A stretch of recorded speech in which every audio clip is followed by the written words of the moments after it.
Let's podcast after dark. North Carolina did it, Joe. They did the thing.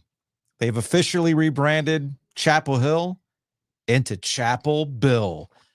I cannot wait for the Alexander Julian $500 sleeveless hoodie that Bill Belichick is going to rock on the sidelines at Keenan. Can you imagine? Look, you're talking about budget shortfalls because of house. Bubba Cunningham is about to make that all up with all the sleeveless hoodie sales they're going to be making on campus, my man. I can't wait for the first Jordan appearance. Oh, it's going to be good. The meeting of the goats. It's going to be good. Anyway, welcome to the After Dark here on Ovies and Giglio. Alongside Joe Giglio, I'm Joe Ovies. We are inside Eford Studios. I will fully admit, as the day went on, I thought this was something that was going to fall apart. I was actually in the process of putting together a timeline of events for today. Let's actually go all the way back to the front, to the beginning of the day, to where we are right now, right?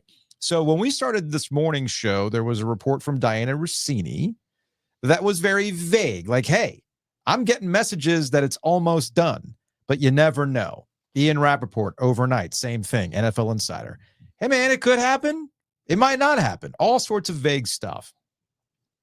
And then we started getting word that there was a Board of Trustees meeting, but then there was some confusion as to what this Board of Trustees meeting was going to be about. Was it an emergency one? Was it actually happening? There were some competing reports. Some were saying it was going to happen. Some said, yes, there's going to be one, but it was for your guy, Damon Nahas, the women's soccer coach, to ratify his new contract. So I saw those reports. And then Andrew Jones over at Tar Heel Illustrated pointing out, oh, no. My sources tell me there is no Board of Trustees meeting on the books. Then mid-afternoon comes around. I'm sorry. Let me dial it back a bit. Inside Carolina was the first one to say they are finalizing a deal. But then we got no follow-ups. Nobody was confirming that report. Nobody was backing it up. There weren't NFL insiders that were talking about this stuff. Then we got a report from Pete Thamel and Adam Schefter mid-afternoon saying that there were some looming issues that they were trying to work through, that this is still up in the air. They're working through these things. And I thought maybe this was Bill Belichick's moment to put it on a napkin. I ain't coming to Chapel Hill. Crickets, afternoon goes on. And then it finally came through, the NFL insiders telling you, along with backed up reports from inside Carolina and everybody else, that Bill Belichick will be the next head coach of the Tar Heels. What started off as a no freaking way, to the point where Tom Brady and his boys were on the Fox broadcast saying, there's no way this is going to happen. It's actually happening. We're here. Bring the content, Joe. I'm ready. Football-wise, I would say this. I think Carolina has a chance, I think, immediately to be better. Mm-hmm. Here are their numbers defensively for the last 4 years. Scoring defense. 91. They ranked 91st nationally in scoring defense this year. 75th the year before. 102 in 22. 105 in 21. So we can get into, what is Bill Belichick without Tom Brady? That's fine. Mm-hmm. But what is Bill Belichick without Lawrence Taylor, by the way? Bill Belichick is going to be a guy who comes in here and they're going to be immediately better on defense. Immediately. And that's something that this program hasn't had since Butch Davis's halcyon days of 08 and 09. Yeah. They're going to have talent on defense. They're going to play hard. They're not going to make mistakes on defense. They are not going to lose football games because of their defense. They're not going to lose football games because of their coach. Those are two giant strides for North Carolina football in the last 15, 20, 25, 30, 35, 40, 45, 50 years. Mm-hmm. Huge strides for them. Their schedule is an absolute manageable paved road to the college football playoff. They play 12 games. There's 2 of them that I would look at and say could be a problem. That's Clemson and that's at Syracuse. The rest of their schedule, out of the league, they play TCU, Central Florida, Richmond, Charlotte somehow is on the road. Didn't see the commissioner intervening on that one yet. State's not allowed to play at App State, but Carolina can play at Charlotte. Weird. Yeah, weird, huh? Their schedule is absolutely manageable. We live in a world where SMU and Indiana are in the college football playoff this year with much lesser coaches than Bill Belichick. So the optimist in you should say they're going to be better on defense. They're going to fix a perpetual problem that this program has had. They're not going to lose football games because of their coach. And they have a path, they have a schedule that can put themselves right in the conversation immediately. And please, do not delude yourself into thinking that this 3-year contract means anything. Okay? That I would be there's a part of me that's still skeptical this guy shows up on August 30th in Charlotte and that he doesn't pull the old Jets here, takes the job and shuts it down so that his kid can get the job. Who knows? I think there's a wide range of options that are in play. But on today, December 11th, this is a win for Carolina. Absolutely. Whether you're a hater or not, he's going to come in there and do basic shit that's going to make them better.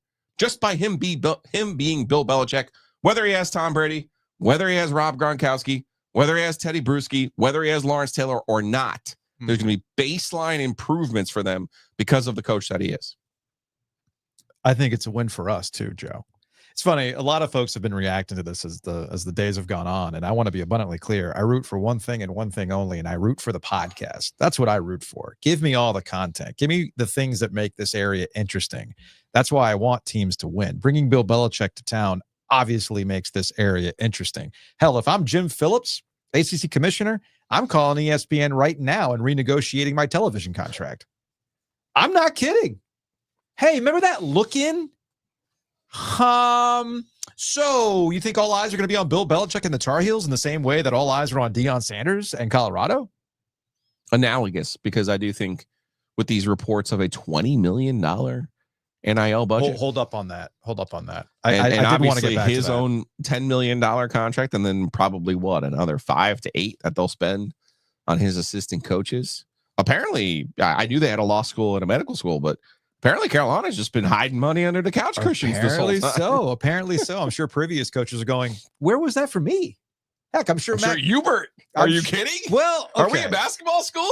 Do we care about this? How do you want to approach this? There's a lot of layers to this, man. And I'm just reacting in real time. And I've been jumbling these thoughts around all day today. I'm just glad I didn't have to go live from the dentist chair at 3:00 today. So here's my thing. Let's actually start with why I'm happy about this, because we will get to the answer to my greatest question of college football in the triangle. We've just spent an entire season hammering the point about triangle good. Welcome to triangle good Duke. Welcome to triangle good Carolina. Welcome to triangle good NC State. NC State and Carolina have been the same freaking program for all time. They're historically 500 programs. And the thing that I've always wondered out loud, we always laud these coaches for being the greatest all time, the greatest coaches ever. Urban Meyer, what an amazing college football coach. Nick Saban, look at an amazing college football coach that he's been. Now look at the places they've coached, okay? I've always said, if you really wanted to prove to me that you are about that life, that you are built different, that you truly are the greatest coach of all time, please come win in the triangle.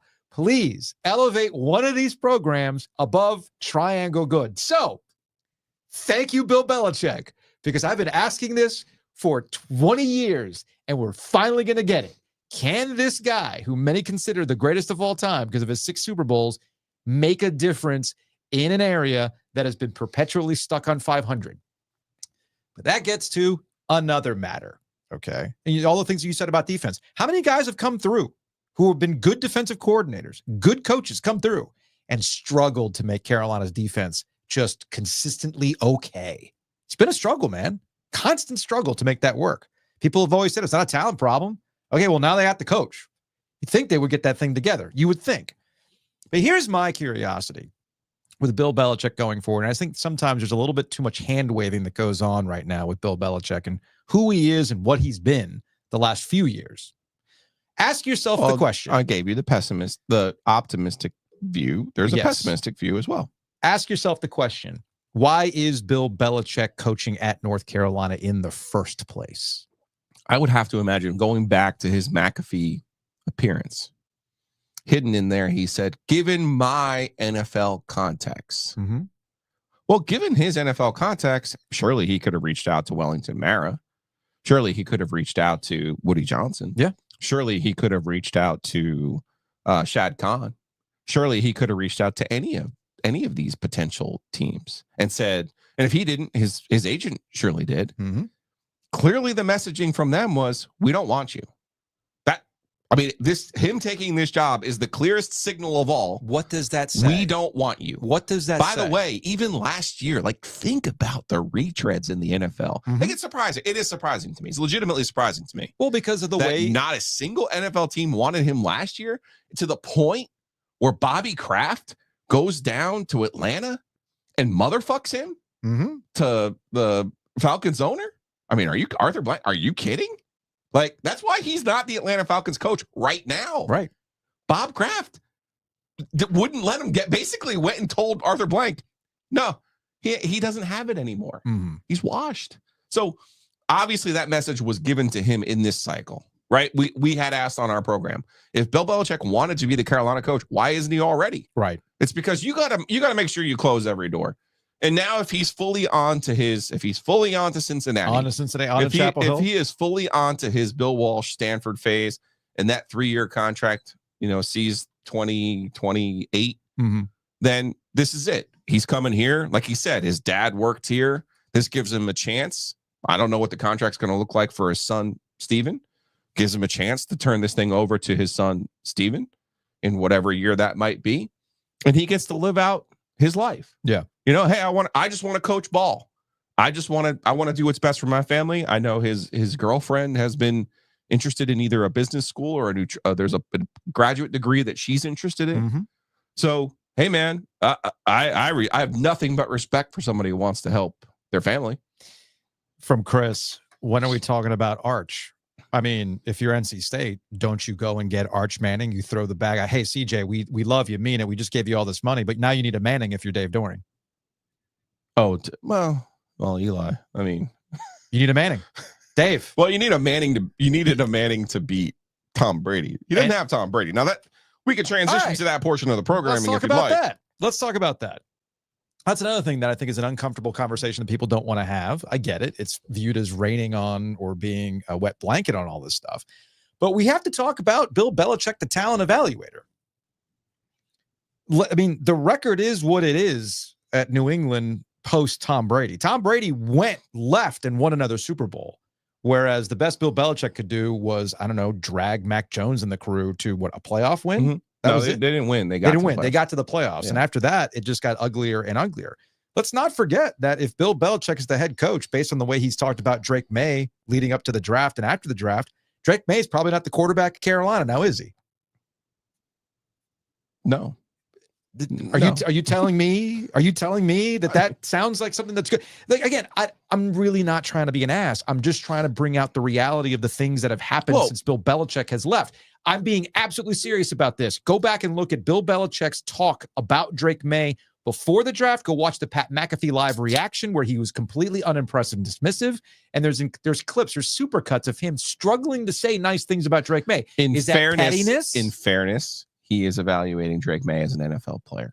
Okay. But now you got to evaluate him as a college player. Do you think he's good to evaluate? No, but this is true though. This matters. You can't evaluate them for the NFL.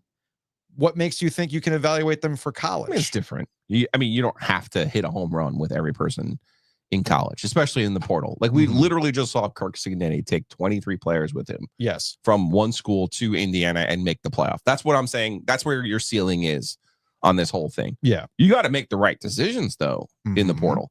I'll say this. I have a lot of confidence in Bill Belichick, defensive coach. I have a lot of confidence in Bill Belichick, detail-oriented. The team will be prepared. The team will not beat themselves. Yeah. I do not have a lot of confidence in Bill Belichick, the talent evaluator.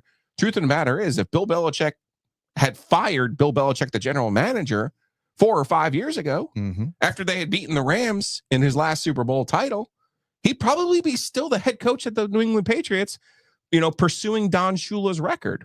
Instead, he's down in Chapel Hill, Rodney Dangerfield in this thing, back to school. And you know what though? Good for him. Good for Carolina too. It'll be good for Carolina in 2025. Assuming he doesn't pull a Jets, doesn't show up, or tries to pull a fast one and turn this thing over to his kid. Assuming that in 2025, they will be a fully formed, as we talk about the Carolina Panthers, they will be fully formed adults. They'll be a real boy. They'll win games they're supposed to. They won't lose any of the ones they won't. Maybe. And they will look up and you'll go, All right. Maybe. Not bad. We've seen this at Carolina before. Let's not forget that a former Cleveland football coach. Different era. But it was a different era. No. It was. If Butch had been, Can I make my point? Yeah. Okay. I agree. Different era. Butch Davis with these rules, probably still the head coach at Carolina. Not going to disagree with you on that. I'm not talking about the rules. I'm not talking about NIL. I'm talking about the mindset in Chapel Hill. Correct. Talking about the mindset. Yep. The mindset in Chapel Hill pushed back on the idea that Butch Davis wanted to do things like, oh my goodness, bring out Navy uniforms. Okay. Wanted to change things around football program because Chapel Hill did things a certain way. What I find the most shocking here isn't so much that Bill Belichick is going back to college. What I find most not going back to college like he's Rodney Dangerfield.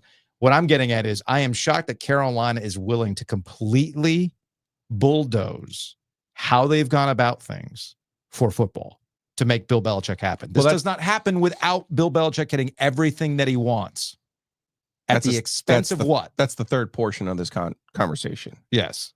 In terms of Butch getting here, the first year he wins 4 games. What I'm getting at is in the NIL portal era, they can come in and completely revamp the roster and nobody cares. Nobody blinks. Sure. All right, let's go to some. But where it goes for Carolina, that's a separate part of this now. You got to imagine Bubba Cunningham, who's been there since the problems that stemmed from the Butch Davis era in football, and then obviously going back in basketball with the African-American studies. Bubba Cunningham is unlikely to be their athletic director after this year. Unlikely. But I can't see it. Hubert Davis now, I mean, he's now on the clock because if Bubba's not there, well, you're going to have a new AD. Guess what the new AD is going to want to do? Yeah. And the new AD is going to be handpicked by John Pryor and the boosters, who are now allegedly forking over a minimum of $40 million to boost up their football program. Again, that's another thing that I've kind of not scoffed at, but I just find it's all in the framing of it. It's, again, shocking that Carolina is actually willing to do all these things. When I see the NIL increase and the commitment to the $20 to $30 million, well, put that in line with all the other Power 4 programs that actually compete in football. Like, congratulations, you're finally up to speed with everybody else when it comes to college football. That is a surprise for me for Carolina. You mentioned John Pryor and the Board of Trustees. Clearly, this was a situation where this John Pryor, the Board of Trustees head, was going after to squeeze Bubba out of the process. The coaching search that Bubba Cunningham wanted to run never was able to be run because you can look at any number of college insiders or people that I've talked to that have straight up said the way the Board of Trustees got involved scared away any legitimate coaching contender like a Schumann or a Summerall or any number of hot coaches that people were identifying because they're like, well, why do I want to go to that? Why do I want to mess with that palace intrigue? That's the thing that shows me you're not really all on the same page when it comes to football. So in a weird sort of way, both Carolina and Bill Belichick were in a situation where maybe at the beginning they weren't really serious about each other. And all you have to do is go back to Jonathan Jones' reporting from last week, where they had one source saying, yeah, Bubba's just doing a favor for somebody. He's doing it because he has to. They went from, this is not really serious. I really want to coach in the NFL. We really want to go out and get an established college football coach to, oh man, it's late night at the bar. You have no other options. We really have no choice because it would be incredibly embarrassing if we can't land this thing. So let's go ahead and knock out all the particulars as we go along. And that's why we're here. Again, this is not about whether it's going to work or not. I'm just trying to be realistic about how we got here. Now we'll see how it all works out. If his original meeting is with Lee Roberts, if you go to the top, and there's been discussion in some of this reporting about restructuring the athletic department or restructuring who he answers to. My guess is written into this 400-page manifesto is he answers to Lee Roberts and not the athletic director. So, again, this is a seismic shift for North Carolina. Right. Seismic. I don't think people quite grasp that. I don't think they grasp that. They think about it in these terms. They just saw the #1 basketball recruit in the country go to BYU for $7 million, and they weren't even a serious contender for him. Not even for a second. Right. Okay. And now you have a football guy coming in saying, we're going to spend $20 million on our NIL budget. We're going to spend $10 million on my salary. We're going to spend another $5 to $8 million on my staff. Right. Well, I mean, Okay, cool. If you have all this money, I don't honestly, I don't believe that you do.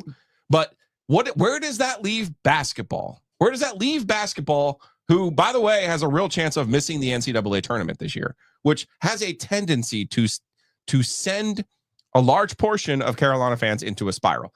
Football has always been a on the back burner, a secondary. If they're really good, awesome. Mm-hmm. You know, give me something to be happy about, Yes. right? Cool. Remember that time Connor Barth made a kick and we beat Miami? Awesome. Hey, remember that time we caused TA to fumble? Man, he was never in and he fumbled and then we won the game. That was cool. Hey, remember when we beat Duke 20 years in a row? Like, that was cool too. That's what football has always been in Carolina. That's what it's been. So now all of a sudden you're saying financially our priority is going to be football. That's what you're saying with this. Okay. You mentioned the basketball implications. You mentioned the seismic shift. This is the part that I'm hammering from now until this ends. You are fighting decades, hundreds of years of an identity for a university. The identity. It's not the bell. It's not the well. Okay. It's Jordan. Right. So you're telling me that a good chunk of big money people are comfortable with this complete reshaping of the athletic department to make it a football school. You're telling me that a good chunk of people are comfortable with this. I think this is playing out in real time. And I think the people who John Pryor, Mack Brown's camp of the top 6 donors You're telling me are pulling a power play here. You're telling me, power play aside. Because remember how Lee Roberts got the job anyway. I get that. You're telling me that all of that aside, let's strip all that. Let's get back to the basic facts of what this university is about, what fans care about in Chapel Hill. All right.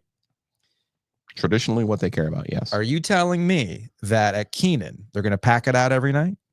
That they're not going to see this and all this money spent, and the first thing that's going to happen is their first game they lose to like a Georgia Tech or whoever it is, and they go out to Cal on a sleepy night, and they're like, all right, guys, come on back for a game against JMU, like you said about Mack Brown this past summer.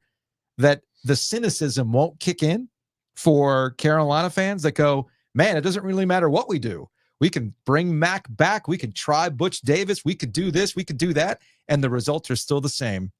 It's a 9-win football team. That's not going to sit well with people, man. An 8 or 9 win football. That's not going to sit well. And you looked at me funny, like 9 wins. Wouldn't you take 9 wins? What's 9 wins get you? But what's wrong with Carolina next year being 9-3? What's 9? That's not, you think that, I'm sorry. You think that's the standard for Bill Belichick coming back as 9-3? I don't think it's Bill Belichick's standard, but if you're North Carolina, you go 9-3 next year after going 6-6 this year. At what cost? Like, I don't want to go full. I don't want to go full Thanos after he finally snapped the Infinity Gauntlet. But it's like, what did it cost you? It cost me the thing that I've loved the most: basketball. You see what I'm saying? Yeah. To go 9-3. That's all I'm saying. Like, these are things that I'm just playing out in real time. 10-2. Man. Does it get you into the playoff? Potentially. A 10-2 playoff. Okay, maybe. But for how long? Again, that's the question. That's where the momentum comes in. That's where we get into the hundreds of years, the decades of championships, the thing that people love about Chapel Hill, the shorts, Joe. Think of the shorts and how cool they look. For what? 3 years of Bill Belichick? And maybe a playoff appearance? I'm bringing this up not to be dismissive. Okay, I want to be clear about this. I'm not bringing this up to be dismissive. I am bringing this up because I am shocked. I am surprised. I really don't know how this is going to go. It's all fascinating to me. Absolutely fascinating to me to see all this play out. From Paul, State fans are going to be so salty when Bill beats them and he's like, rivalry? I have no rivals. We're on to the playoff. Can see that. Boat boy coming through? Maybe. Maybe the boat boy did come through. From Gilbert, another Cleveland Browns coach? And Kitchens was too. Cradle of coaches, the Cleveland Browns. That's right. How did those coaches do in Cleveland, by the way? Not so hot. Ken was, this is from Clay. I hate this on so many levels. I'm not quite sure if you're a Carolina fan or a State fan. I don't know. Let's see what we got here. Here's one. Will. Will. You only got so many years, dude. You only got so many years, man. Well, smoke him if you got him, Will. Like, what are we talking about? This is not... Come on, man. From Selkie, I think the political reading of this is valid, but I don't think this is the end of the power struggle in athletics. No, that's what I'm saying. That is what I'm saying. It's a power play. It's a power move. Yeah. It's the first part of it. Let's see, from Scott, as a State fan, as an ACC lifer, I'm cool with UNC being good in football from Bill Belichick. Just not enough that they leave the ACC. We need people at UNC to love the ACC. Yeah, I'm not so sure about that. From Hill, yeah, should have at least one ACC title. Maybe. It's been since 1980, man, since Carolina's won an ACC title. Triangle good is a thing that we've talked about for a long time. Triangle good is a real thing. Can he break out of triangle good? I'm just saying. All right, you want to go out to the sports phone? Yeah. Let's break out the sports phone, shall we? 919-444-2211. Call the OG sports phone and curse or don't. All right, this is from a 919 number. When Giglio was right, if good things can happen to Carolina. But we'll see if this turns out to be a good thing. I feel like we sold our soul, what was left of it, to the devil. But yes, Giglio, you were right. You guys have a good day. I'm hoping to see an extra podcast from you guys today. See you later. Bye-bye. We gave you the podcast. We gave you the podcast. Let's see. Yeah, man. Undefeated Giglio axioms. I even texted Bobby Frazier, who confronted me on Bourbon Street in 22? Yeah. Oh, man, all you do is say we're lucky. I said, no, there is a distinct difference between, you're lucky, between that and if something good can happen for Carolina, it absolutely will every single time. All right, from 919. Go Heels. Y'all thought we were cheating before. We got Belichick now, baby. I saw this floated by Mike Florio of Pro Football Talk. Do you think that Bill Belichick's tour of college football campuses and coaches was just getting intel to stick it to him this upcoming season? The long game? Just the long game. No.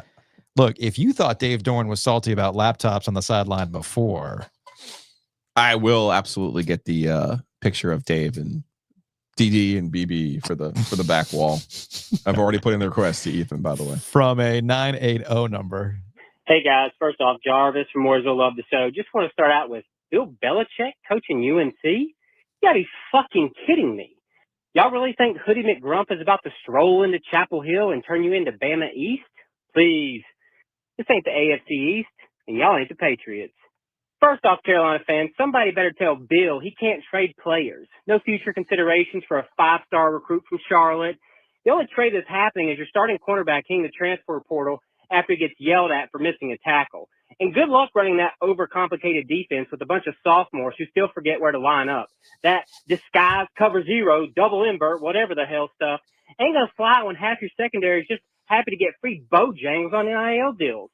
And UNC fans, y'all are in for a rude awakening. Y'all are used to Mack Brown's feel-good press conferences where he talks about good kids and moral victories. Belichick's going to hit you with, Coach got to get better, and walk off like he's late for a colonoscopy. No sunshine, no smiles, just misery. Y'all ain't built for this. And the hoodie. You know damn well Carolina fans are going to lose their minds when he shows up looking like he just robbed a Goodwill. Franklin Street going to be full of people asking, who let this man in? But that's your guy now, so enjoy it. This is UNC football, though, so we all know how it's going to end. Y'all going to go 6-1, ESPN hypes you as a playoff contender, and boom, you lose to NC State just like every other year. As a reminder, 1,509 days since y'all pieces of shit beat NC State. Belichick or not, y'all are still UNC. Same heartbreak, just with more hoodies. I put it up on the YouTube. This call just screams cope. From Maddie, is this guy serious? From Kyle, this is a 5-star call. From Ken, positive vibes only. Come on. From this call. All right, from a 910 number. Hey guys, just wanted to chime in, of course, on Bill Belichick. I can't stop thinking about the South Park episode where Cartman does the whole "How do I reach these kids" episode where he's teaching a class on how to cheat, like Bill Belichick. So if you haven't seen it, go back and watch it. I just think it's hilarious because I now envision Bill Belichick in a college classroom teaching kids how to properly cheat. Have a good day, boys. I love our callers. Let's see, from a 919. What's up, y'all? Not a listener, but I follow y'all on Twitter at Peer Analytics. Not a listener, but you called the sports phone? I'm just taking these raw, guys. So I don't know. This is throwing me for a loop. I'm not a listener, but I saw you on Twitter. Listen. Let him cook. Listen, man. If you're going to go so far to call the sports phone, you might as well download the dang podcast while you're at it. That's all I ask. What's up, y'all? Not a listener, but I follow y'all on Twitter at Peer Analytics. UNC grad, class of 2023, moved up to Boston. Life is not real right now. Like, I really don't understand. This is crazy. Like, Bill fucking Belichick in 2024, like, I generally don't know how to feel. Like, I don't know, half my friends are, like, super excited. Everyone else is like, this is the dumbest thing ever. But, I don't know, I feel like it really just comes down to NIL at this point. And it seems like that might be happening. But, I don't know, I guess I'm excited, fucking scared. Like, I don't know, man. This is... I haven't been able to do shit at work all day. This is just insane, but I guess it's happening. But yeah, go Heels. It's like, love y'all. It's like, And he loves his brother. Hey, it's like Saved by the Bell. I'm so excited. the answer's got to be somewhere in the middle, right? Yeah. I mean, it's got to be. You can't be the state haters who are like, "Oh, this is going to blow up in your face," and it's not going to be the Carolina fans who are like, "We're about to win the national championship." Yeah. The answer's got to be somewhere in the middle. Mhm. That's why I'm saying 9-3 and 10-2. I would have zero problems with 9-3 and 10-2. Not one. Even with that schedule, their schedule is horse shit, man. Horse shit. They don't even play SMU. Right. I mean, I the don't- big bad SMU. I mean, They don't even play the Mustangs. I just feel. West Moo. How many beers have you had? It's 3. Okay, that explains a lot, actually. Yeah. You pregame before But you the got here. answer has to be somewhere in the middle, right? Isn't it always? Isn't the answer like we can sit here and say this is the end of the world for Carolina athletics? Well, the answer is probably somewhere in the middle, right? Yeah. Maybe this spurs Carolina basketball. Maybe Michael Jordan now does see what the John Pryor power play is and responds and says, "Fine, how do I go and help Carolina basketball?" I don't know. I don't know the answer. I understand what you're saying, that the answer is in the middle. That's how it always Gotta plays be. out, right? But you don't completely, use an old computer term. You don't just format the hard drive like this at Carolina and expect to go 9-3. You see what I'm saying? You could go get Jeff Munkin and potentially go 9-3. Okay. I'll ask again. Is 9-3 really that bad? I mean, they were. What was the? If Duke's The payroll Orange Bowl year was what? What would they finish their Orange Bowl year? 8-4. 8-4 because they lost in the Orange Bowl. Yeah. So I mean, Mack was bumping up with it. So what you're telling me is you just looked at the athletic department like, we're going to completely revamp this to win one more game than Mack? That's what you're telling me. That's worth it? I mean, you understand how, But if I'm having a hard time logically comprehending that. If you need to be dragged into the future of college sports, and it takes Bill Belichick's 70, who will be 73, so you're always going to have a 73-year-old coach. Yeah. He's going to be 73 by the time he coaches a game. If he coaches a game, quite frankly. If it takes that, then that's a trade you make. This is them being dragged into the future. Do you want to be in the Big Ten? Well, guess what? You want to be in the SEC? Well, guess what? This is the commitment you would have to make. Yeah, from Jim on the YouTube comments, finally, in my 67 years of living through Carolina football, we have money and university commitment. Yeah, I mean, if that's what you've been asking for all this time, then that really makes sense. But then you have another comment, UNC, get it? UNC rarely lacks talent. It's the coaching that fails them. Well, correct. We're going to find out that with Bill Belichick because of who he is. But again, that also comes back to talent evaluation as well. We have plenty of data to show you in the NFL, and obviously understanding and evaluating college talent with the pool being crazier, because only the best of the best make the NFL. Okay. Right. Only the best of the best make the NFL. I don't think this is a slam dunk in that situation. From an unknown number. Bill Belichick, welcome to triangle football, baby. Welcome to your nightmare, which is having a good season only to be ruined Thanksgiving weekend.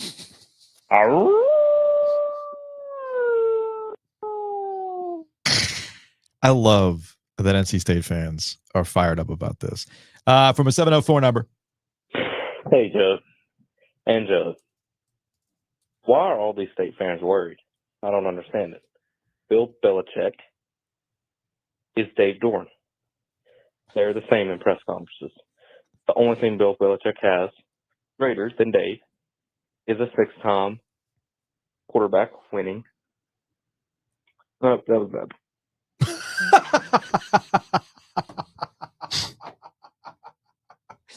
Sorry, man. I did you dirty on that one. Like I said, I'm just playing these calls as they come in. This is from a 919 number.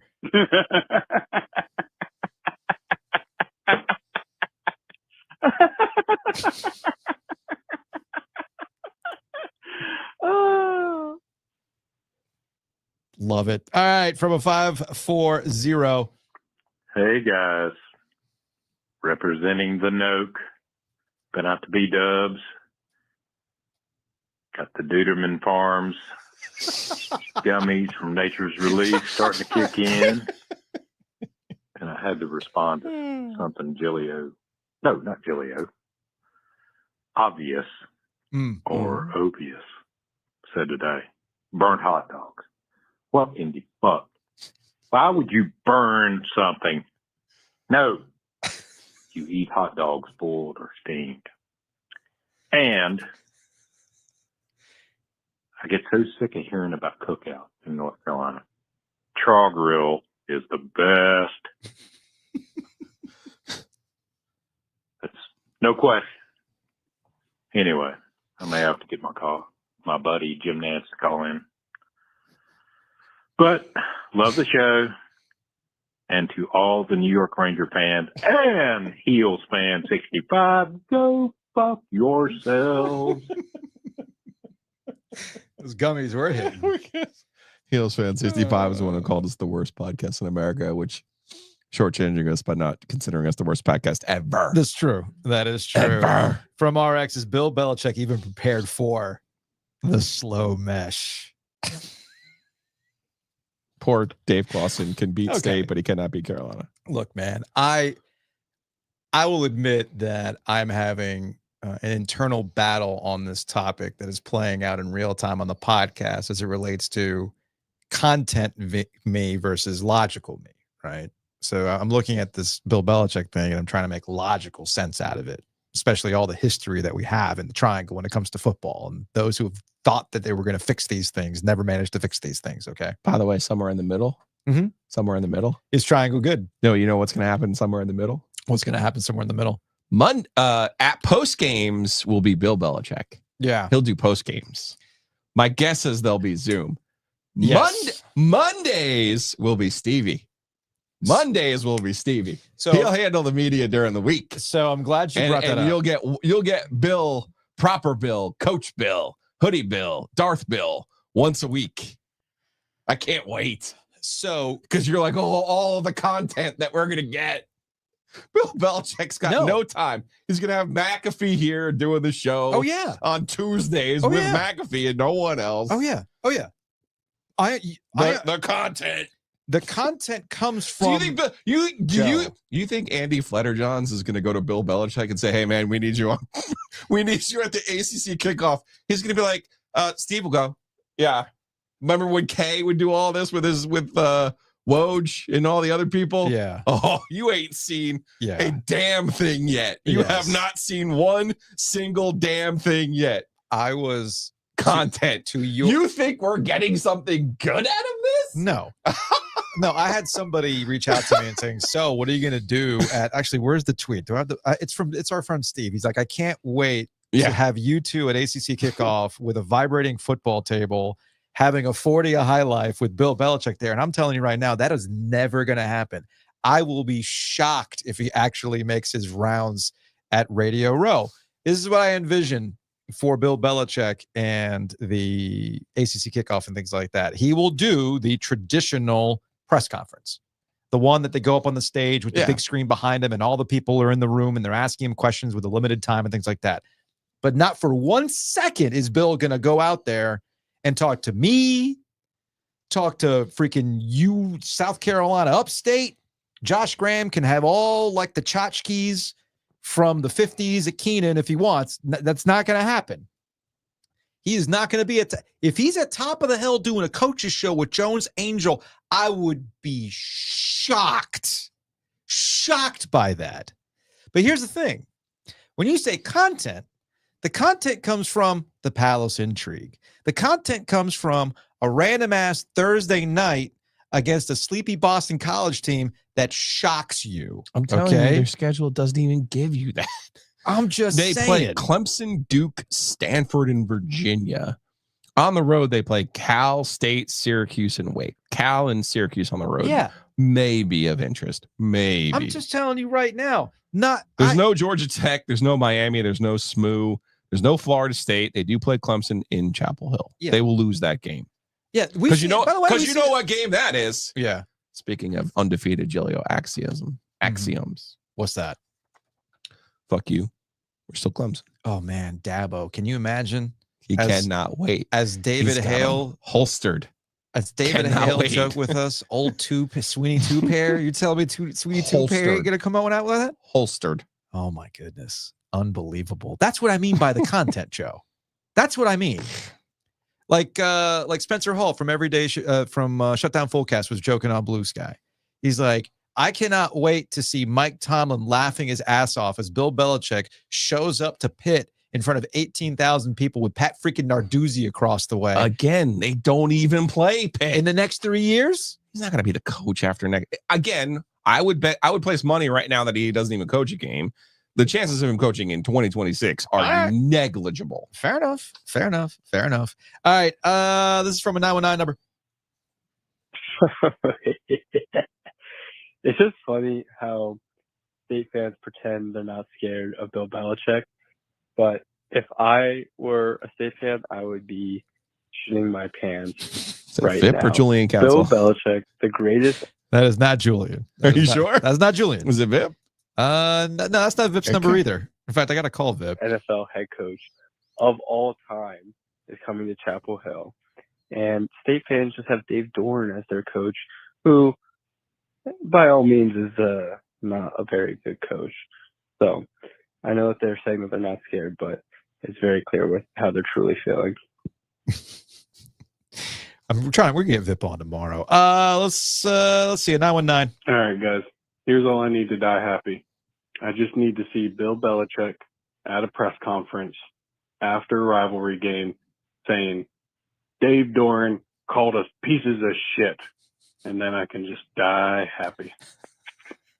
I can tell you, how's Dave going to react to this, by the way? Like in terms of like that kind of thing. I think you kind of ignore the whole thing.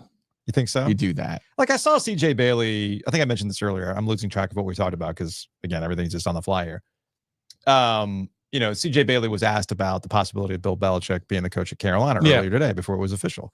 And he was like, oh man, like, yeah. It's still not official, by the way. But and he said, like, he's like, now we're just going to go out there. I was like, that's kind of cool. Like, hey man, I get to play a game against Bill Belichick, but we're going to go out there and kill him. And like anybody that would have a problem with CJ Bailey saying that, I would ask you, do you want your quarterback to say, well, shit, why were you even playing? Like, no, you want your quarterback to be like, hell yeah, man, I want to see Bill Belichick and I want to beat him. From an 828. Bill Belichick's the kind of guy that would order a watermelon cobbler milkshake from Cookout. He just ain't right, but somehow it works.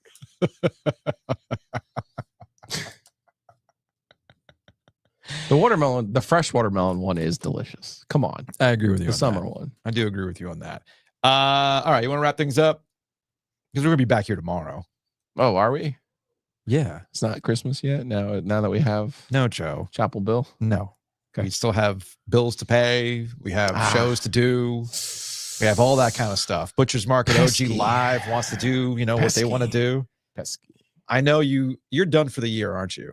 I'm ready. Well, here's the thing, though. We still have tomorrow. We have all of next week, and we still have to put together the year in review. Well, we have a new story for the year in review, don't we? We really do. I think what did I have for the year in review? I had jotted these down earlier in the week or late last week when we started talking about the OG year in review. Not to give away too much here, but I was still looking for number 8. So we don't have a number 8. There you go. Because right now I have on the big board, we got Year of the Wolf. I think most people understand that Year of the Wolf is going to be number 1. Mm-hmm. Mack Brown's in there, Kane's makeover. We can do things like the ACC crisis, right? With Jim Phillips, viral things, like do a little year in review of how things played out on social media, whatnot. Bryce Young redemption here at the end, maybe. It's We're getting there. We're getting there. There's all sorts of ways to look at this, man. Anyway, Paul, since Joe struggles with such things, send me your mailing address. This is your onesie for the Roosters. This is for you. Send me your address.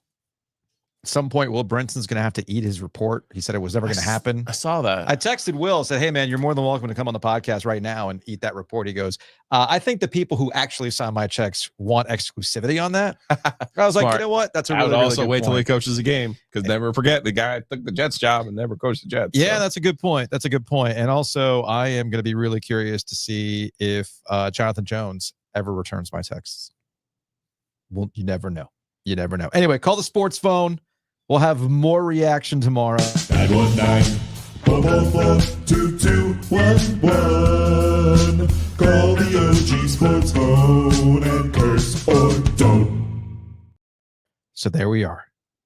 Another OG After Dark in the books. We will see you tomorrow for an OG Live brought to you by the Butcher's Market.